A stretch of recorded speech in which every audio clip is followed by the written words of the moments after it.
चे नाव आहे फुलण्यात मौज आहे. याचे लेखक आहे प्रवीण दवणे. याचं प्रकाशन आहे नवचैतन्य प्रकाशन. याची पृष्ठसंख्या आहे 80 व याची किंमत आहे 60 रुपये. मित्रांनो, या पुस्तकाचं मुखपृष्ठ बघा किती सुंदर दिसत आहे. पाहता क्षणी आपण याला डोळ्यात साठवून घेतो. किती सुंदर दिसत आहे आणि चक्क मुखपृष्ठ आपल्याशी बोलत आहे असा भास होतो. तो म्हणतो की मला वाचा, या पुस्तकाला वाचा. हा पुस्तक खूपच सुंदर आहे. तुम्हाला नक्कीच खूप काही देईल हा पुस्तक आणि आपल्याला वाचण्यासाठी हा मुखपृष्ठ आपल्याला प्रेरित करत असतो. तसंच याचं मूलपृष्ठ सुद्धा खूप छान आहे.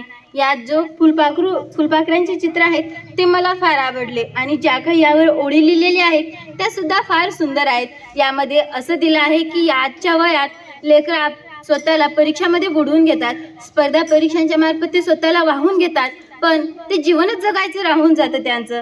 म्हणून शिक्षकांनी आणि पालकांनी या गोष्टीकडे लक्ष दिलं पाहिजे आणि चांगल्या प्रकारे मुलांचे जीवन हाताळलं पाहिजे असं यामध्ये त्यांनी मांडलेलं आहे. या पुस्तकामध्ये एकूण 11 कथा आहेत आणि त्या 11ही कथा फारच सुंदर आहेत. आपल्याला त्या 11ही कथांपासून खूप काही आपल्याला कळतं, म्हणून आपण हे पुस्तक वाचलं पाहिजे. यामधल्या त्या कथेचं नाव आहे दिवे लागण मंतरलेल्या शब्दांची. माझ्या कुंडलीतील गुरुबळ, खिडकी म्हणजे आकाश नसतं, फुलण्यात मौज आहे, सूर गवसलेलं बीज. जर इतके सुंदर या कथेंची नाव असतील तर त्या कथा किती सुंदर असेल आणि ते वाचण्यात आपल्याला किती मज्जा येईल हे आपल्याला यांच्या कथेमधूनच कळतं आणि यामधून आपल्याला वाचण्याची प्रेरणा निर्माण होते.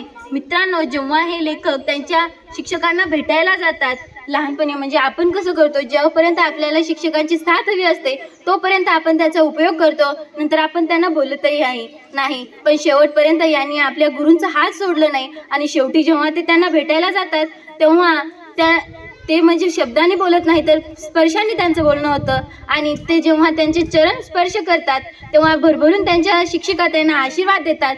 तेव्हा हे म्हणतात की जे माझ्या आयुष्यामध्ये आतापर्यंत ज्या शिक्षकांनी मला हे साथ दिलेले आहे, मला जे आशीर्वाद दिलेले आहेत, जेव्हा माझ्यावर मोठं संकट येईल तेव्हा आकाशातून हेच आशीर्वाद मला सांभाळण्यासाठी माझ्या सोबत येतील असं यांनी यामध्ये मांडलेलं आहे. आणि आईचे 4ही रूप यांनी यामध्ये मांडलेलं आहे. पहिली म्हणजे आपली स्वतःची आई, आपल्याला घास भरवणारी आई. दुसरी म्हणजे शाळा, तिसरं म्हणजे ग्रंथ आणि चौथं म्हणजे निसर्ग. आपण या चौघांचीही जपवणूक केली पाहिजे आणि या 4ही आईंपुढे आपण जितके वाकू तितकेच आपण श्रीमंत होत जातो. म्हणून आपण या 4ही आईपुढे झुकलं पाहिजे आणि आपलं ज्ञान बळकट केलं पाहिजे.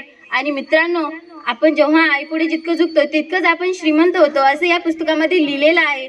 तर ते सत्य आहे, कारण आपली आई आपल्याला माया लावते. ग्रंथातून आपल्याला वेगवेगळे माणसं कळतात आणि शाळेतून आपल्याला खूप काही भेटतं आणि निसर्ग आपला सांभाळ करतो. आपण ज्या निसर्गामध्ये वाढतो तोच आपलं सर्व काही असतो. म्हणून आपण याचं सांभाळ केलं पाहिजे. आणि पुस्तकं म्हणजे आपल्या शरीराची आपल्या मनाची व्यायामशाळा आहे. आणि आजच्या जगामध्ये आपण टीव्हीकडे वळत आहोत, मोबाईलकडे वळत आहोत, आपण त्या पुस्तकांकडे पाहतही नाही. म्हणून आपण त्या पुस्तकांकडेही पाहिलं पाहिजे आणि पुस्तकांमध्ये खूप काही असतं. जर आपण या सगळ्या गोष्टींकडे दिलं तर आपण पुस्तकांची श्रीमंती, आपल्याला आयुष्यभर पुरणारी श्रीमंती आपण आपल्यापासून दूर करत आहोत. तर आपण तसं केलं नाही पाहिजे. आणि हळव्या वयामध्ये जर आपण जे काही रुजवून घेतो आपल्यामध्ये तेच पुढच्या काळात आपल्याला दिसतं. म्हणून आपण याच वयात सगळं काही केलं पाहिजे आणि चांगल्या गोष्टी आपल्यामध्ये उतरवल्या पाहिजेत.